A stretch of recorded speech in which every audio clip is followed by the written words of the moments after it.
बुरी chief selector Shahid Afridi का बड़ा फैसला, दूसरे टेस्ट मैच के लिए स्क्वाड में मजीद 3 खिलाड़ियों को शामिल कर लिया।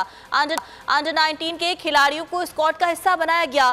साबिक कप्तान के मुताबिक तीनों नौजवान क्रिकेटर्स को कौमी टीम के साथ सीखने का मौका मिलेगा।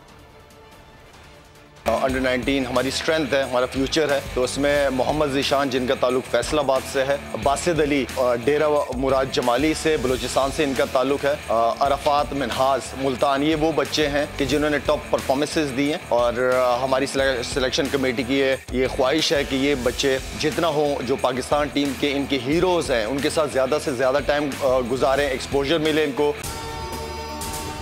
अगर आपको ये वीडियो पसंद आई तो लाइक पर क्लिक करें। मैं इमरान खान हूँ, आप बोल्ड न्यूज़ देख रहे हैं। सबसे बड़ा चैनल बोल्ड, सबसे बड़े एंकर इमरान रियाज खान के प्रोग्राम इमरान खान बोल्ड के साथ ने रेटिंग के तमाम रिकॉर्ड तोड़ दिए।